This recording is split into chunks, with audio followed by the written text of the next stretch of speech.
Alikho elishona lingenazo ezalwe emkela kenazi ezihamba phambili namuhla.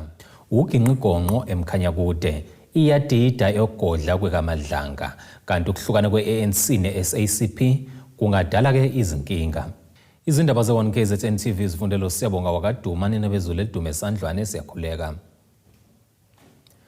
Kugcine sekungenelela ubuholi obusezingeni lesifundazwe bamaqembu amabili kuyi-ANC kanjalo ne-IFP ukuzama ukuletha uzinzo kumasipala wesifunda uMkhanyakude. Lo masipala ophethwe yi-ANC ugcine usuwele ezandleni ze-IFP emva kokuketulwa kwemeya yakhona uMdaka. Lokhu ke akwehlanga kahle kuKhongolose kwaziseke ne-IFP ihola isifundazwe ngokubambisana nayo i-ANC.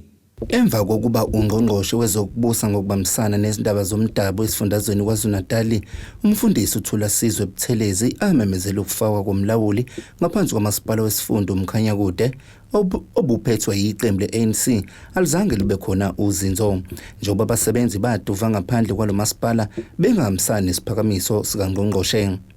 Nebala uThula Sizwe Buthelezi wahambela kulo masipala wafica kuvalwe amasango. Nabo bonke ongqongqoshe abahlala esigungwini bathatha isinqumo sokuthi kulethwe umlawuli ozolawula lo masipala waseMkhanyakude ngenxa yokuthi izinto ayihambi kahle. Kuningi okungahamba kahle kwezokuphatha, buningi ubudedengu ekuphathweni kwezimali. Ngakho ke njoba ngilapha njengongqongqoshe kwaKhokta ukuzoqhuba lo umsebenzi. Esificeke isimanga ekseni mangithi ngizokwenza umsebenzi njengokugunyazwa umthetho sisekelo wezwe.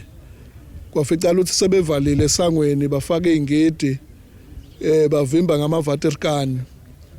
Ngoba ngikucoshela umbiko ukuthi umunicipal manager walapha ekhaya no director wakwa corporate services nosomlomo womkhanyakude babeze umhlangano lapha abasebenzi abagovuzwe khona ukuthi abazongivimba ngingangeni lapha esangweni.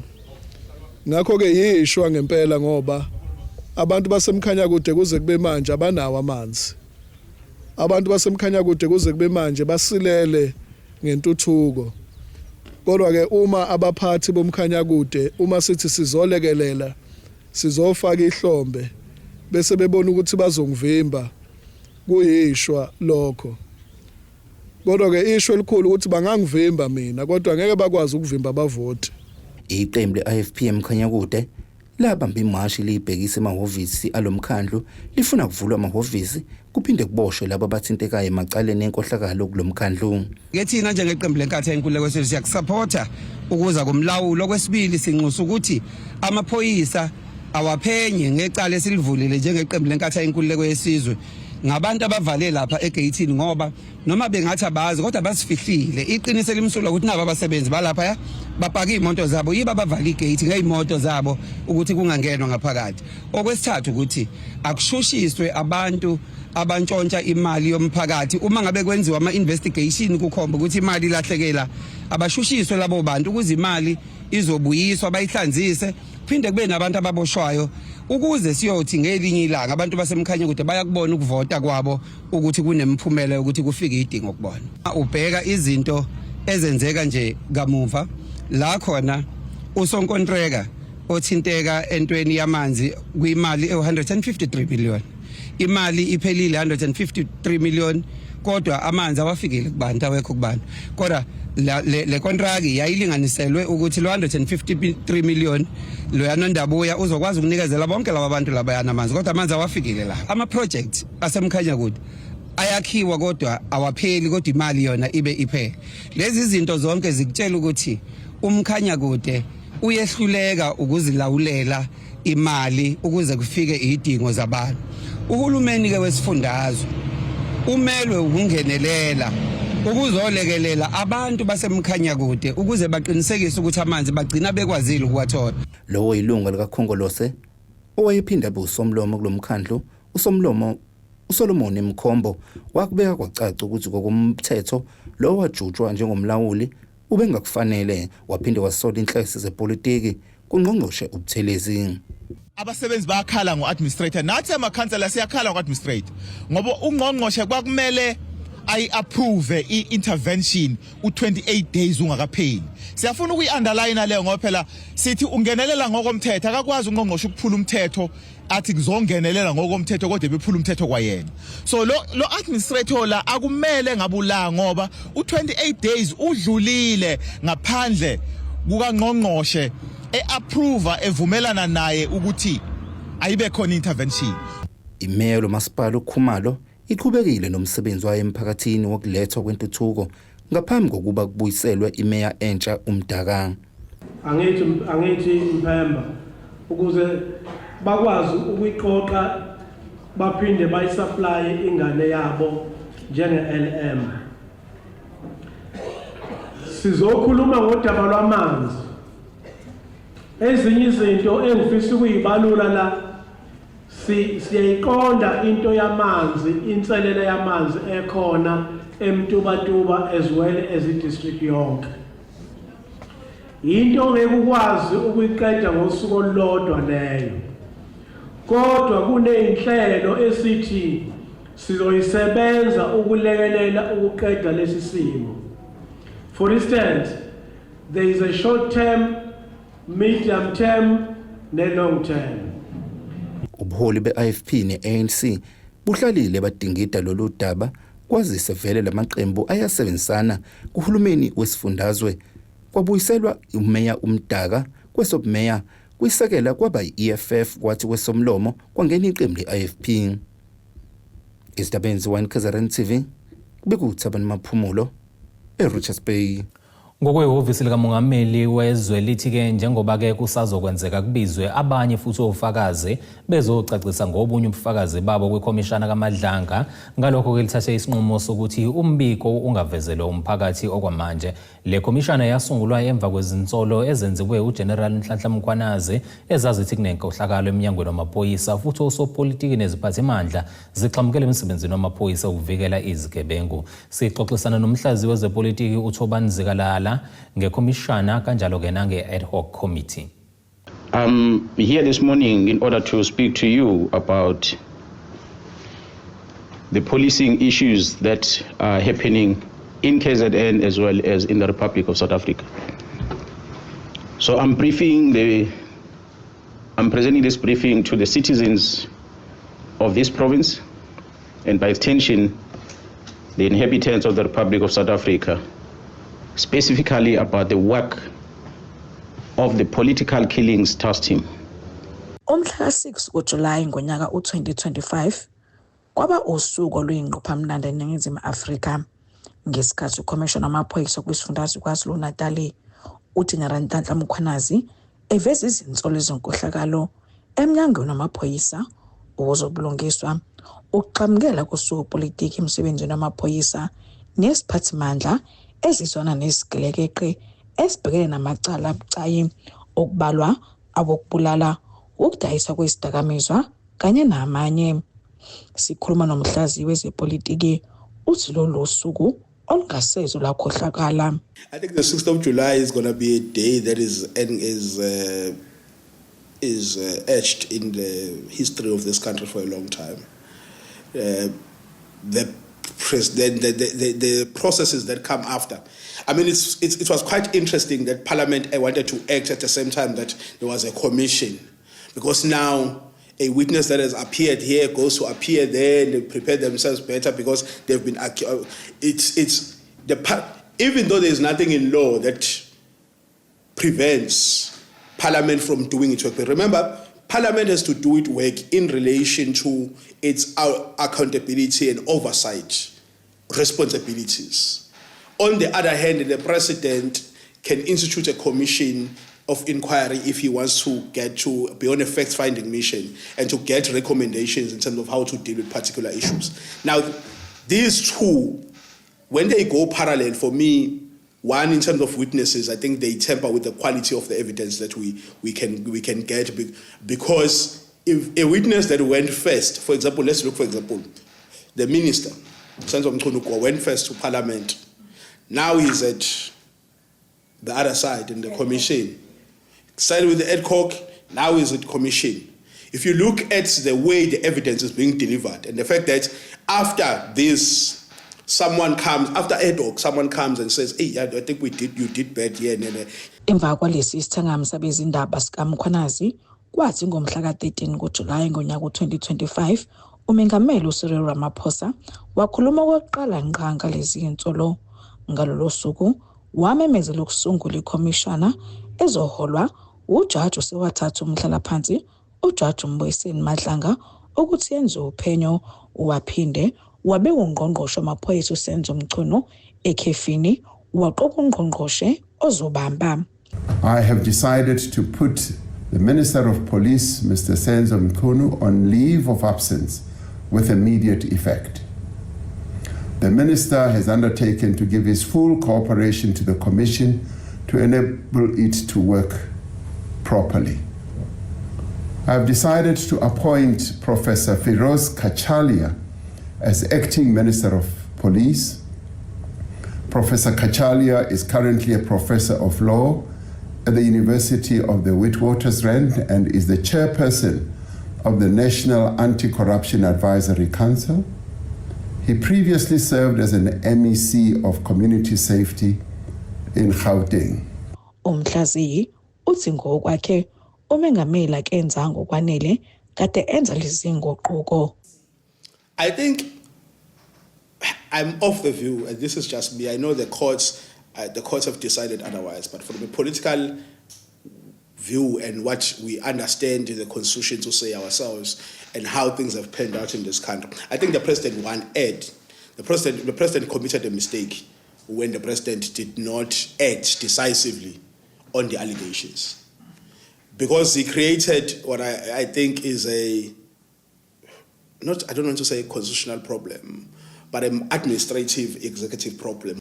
Ukuqhubeka kophenyo ngezinsolo sikaMkhwanazi beqhubeka kwikhomishana kaMadlanga kanye nakwi-ad hoc committee.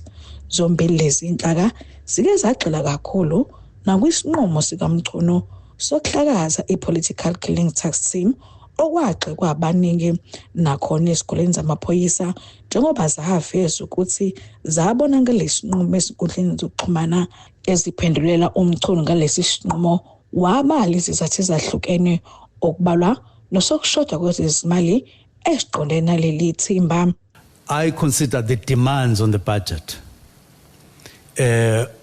around particular specific areas, by the way, including even the forensic labs that we don't have. I considered all those matters. The fact that Treasury is not in a position to give you more money as you would have loved. And that includes even the numbers of subs that we have instead of those that we should. So all of those matters. The budget that is allocated to PKTT in relation to the tasks that they are supposed to perform and the value thereof when you compare. So I took those into consideration, but the figures were there. Ngotabo Khosibisi, wezindaba se-1 KZN TV, kuChannel 261, kiseThekwini. Ake sihlabene nali ikhefu sihlangabeze nezinye masibuya.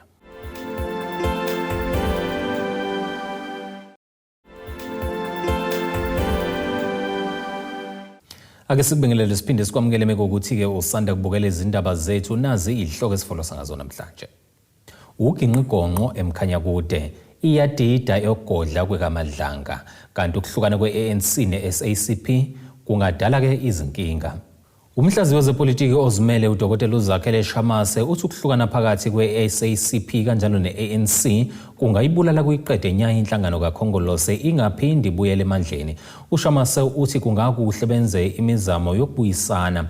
Kuzokhumuleka ukuthi umholi we-SACP uSole Mapayela wamemezela ukuthi bazongenela ukhetho ngokuzimela ngaphandle kokusebenzisana ne-ANC.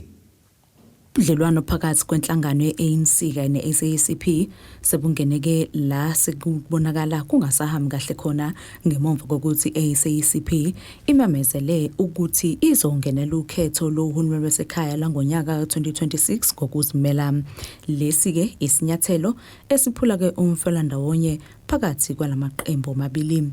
I-ANC ke isikuvezile ukuthi ukuba khona kobulungu obubili bathi ke amalungu e-ACCP angase ke akhishwe ngaphansi kwa-ANC uma ke lesi sinqumo singahoxiswa. Unobhala jikelele we-ANC uFikile Mbalula uthi isigungu esiphezulu se-ANC sinikeze i-ACCP lesi sexwayiso nabathi ke ngesokugcina i-ACCP ithatha lesi sinqumo nje iveze ukuthi ke ibengagcinisekile ngezinguquko kanye ke nenqubomgomo ka-ANC yabe sithi ke ifuna ke indlela eziqinile abazobhekana nazo ukuthi balingane nangokusebenza. Izingxoxo ke samile phakathi kwalamaqembu kodwa ke ikusasa lalomfela ndawonye phakathi kwe-ANC kanye ne-ACCP lisasengcupheni.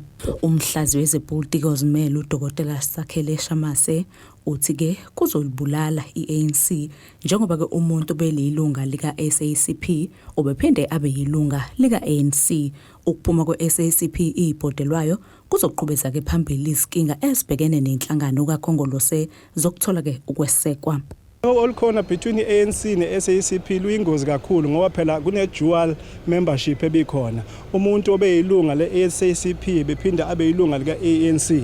So ke kukhona abantu abama-members e-SACP beba o-minister lapha ku-ANC government njengesibabo uGwede Mantashe, sibabo uBlade Nzimande, sibalo uBhuti Manamela uqobo lwakhe njengoba sewu-minister manje. Lokho okusho ukuthi uma sebexabana eThumbalula abaphume uma bengafuni ukuthi bahoxise ukuyimela ngabodwana abayeke membership ka-ANC bayimele njenge-SACP. Kunenkinga lapho ngoba kuzodivide further i-vote ye-ANC ngoba bevotelwa yibo bonke abantu. Asazi ukuthi kuyobabeka phi ke noma bazohlala ku-40% noma ku-25% asazi ngoba phela kusho ukuthi i-SACP izohamba nenye percentage yalapho okungathi mhlawumbe ehlanganiswa lama percentage kuthiwa hawu yazi i-ANC bengaphatha yodwa ukuba laba baphumanga. So ke kuyingozi kakhulu. So lemizamo yabo ukuthi babuyisane baxoxisane imizamo emihle kodwa ezosiza ezozozisa i-ANC kakhulu ukuzibuyelwe ukuzethemba nevoti liphakame. uShamase uthi sekukaningi i-SACP izama ukuhlela kabusha kulombuthano kodwa ke kungenzeki ngendlela uthi mhlambe ukuphuma ibhode kwayo izama ukuzimela kungabalekelela ukuthi ke babheke ukuthi ke banakho yini ukwesekwa uma bezimele ngabodwana. CP ngenxa ukuthi sifrustrate kakhulu ikhuluma nge-reconfiguration of the alliance ingenzeki ama-decades isithi ake sihambe sodwa mhlambe kuyi-test yabo ake bayoyithesta ku-electorate ukuthi banayo yini ukuxhaswa banayo yini support. Uma ngabe kukhona ihlala abayitholayo nama-percentage athile mhlambe afike eshumini sesingasho ukuthi hawu SACP ibinamandla kukhona iqhaza bilibambile empumelelweni ka-ANC yonke leminyaka kodwa mabezothola ipercent elilodwa noma ngaphansi kwama-percent amahlanu seyocaca ukuthi hawu kusho ukuthi i-ANC iyona ebizama ukunikeza isithunzi e-SACP yonke leminyaka ngoba nakho uma bemele bodwa amavoti abo angaphansi. Ngakho ke uma bezama imizamo yokubuyisana imizamo emihle leyo ngoba izawusiza i-ANC ukuthi ibuyele emandleni nangokuthi abantu bayithembe kakhulu kuvukuzwe nabantu njengoba ikhosathu ivamise kuba yisandla esikhulu ekwenzeni lokho. Kuzokhumbuleka ukuthi muva nje i-ANC inengqungquthela ukulungiselela ke ukhetho ibe isicela amalungu e-SACP ukuba ke ahoxe kulomhlangano angabe ingxenye yawo.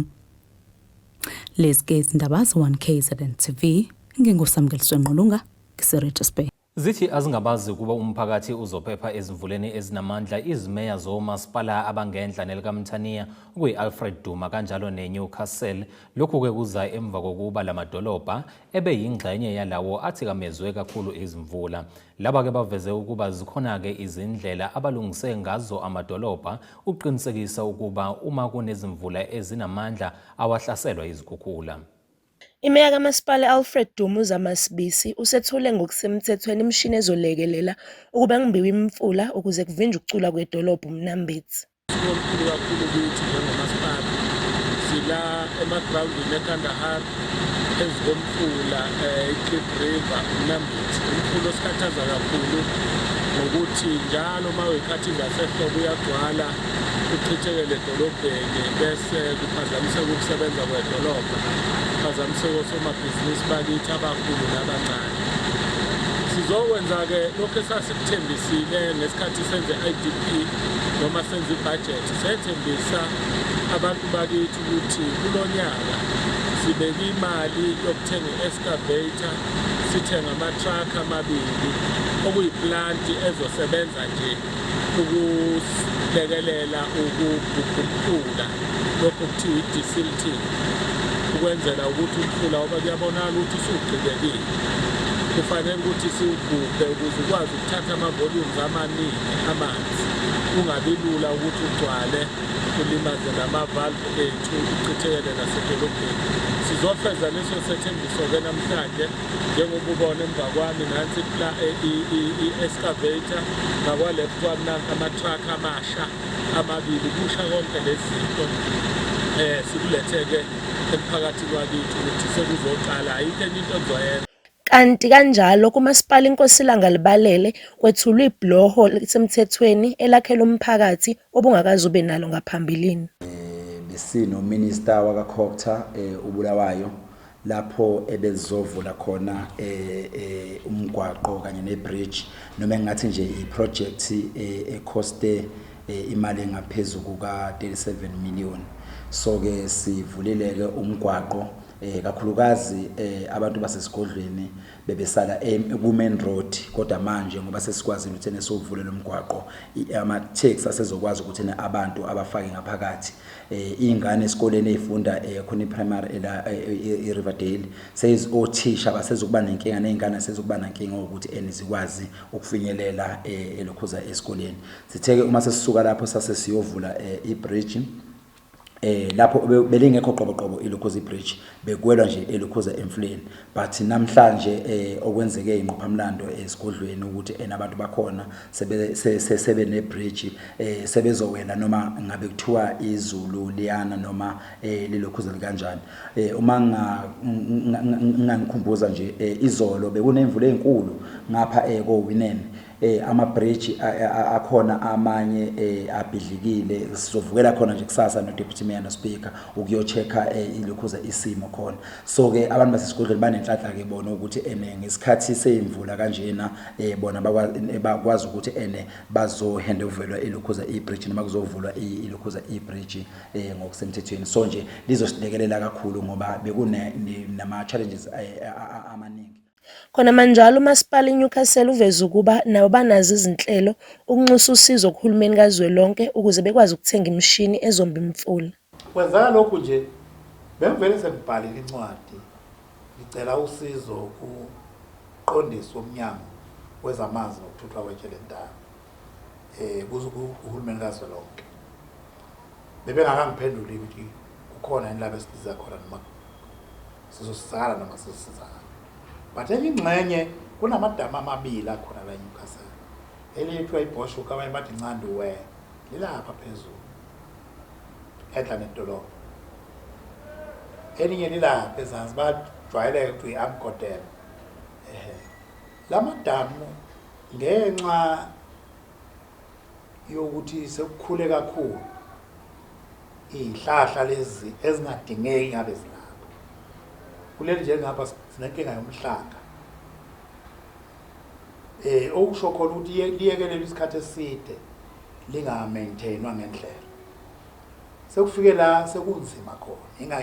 Ileyo losizo bengicela ke uhulumeni kazwelonke ukuthi abaselekelele sikwazi ukuthi kuthiwa i-dredging nesilungu sakhona udredger idamu ukuze siyikhiphe zonke lezi zihlahla. Likwazi idamu ukubamba umthamo wamanzi oqhamuka phezulu. Ngoba nje manje alikwazi ukubamba. Mayifika amanzi agijima phezulu komhlangathi aqhamuke entabeni lapha.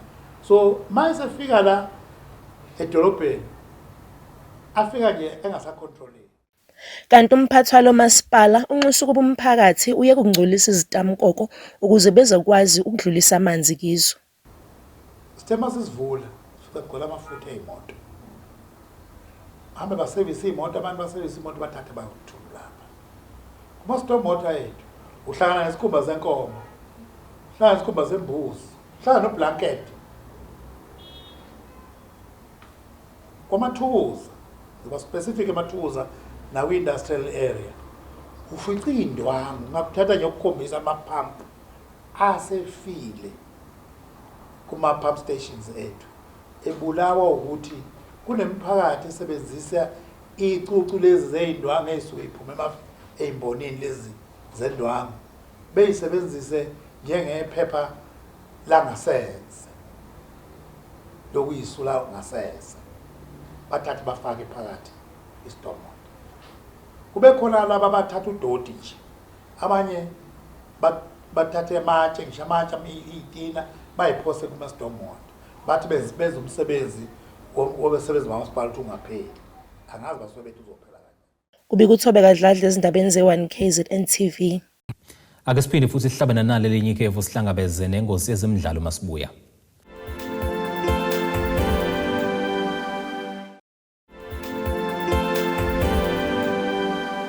Ake sikubingelele siphinde sikwamukele ukuthi ke usanda kubukela izindaba zethu yamukela ke nazi ihloko ezihamba namhlanje. Uginqigonqo emkhanya kude iyadida yogodla kwekaMadlanga kanti ukuhlukana kweANC neSACP kungadala ke izinkinga.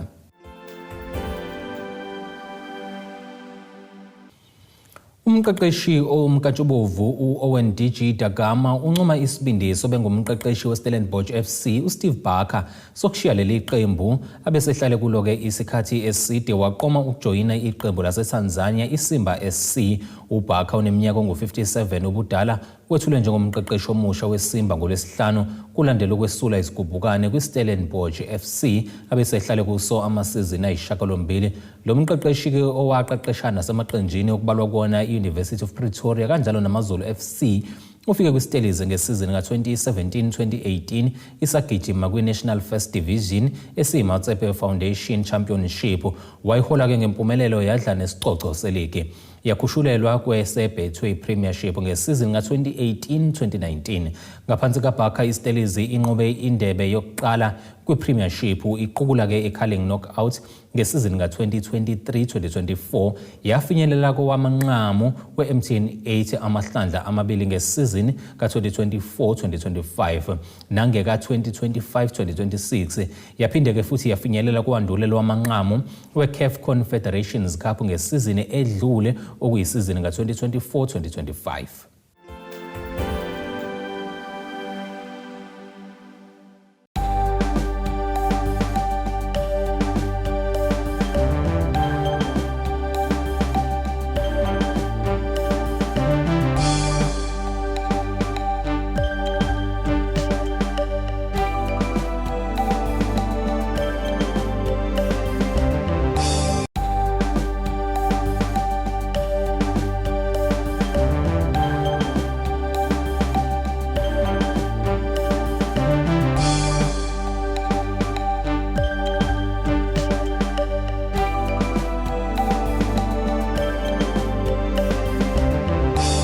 Solomnyama undlela zimhlophe ngeziguqise bese kuphathele zona namhlanje phinda ke futhi uhlangabeze ithimba ngawo umsombuluko.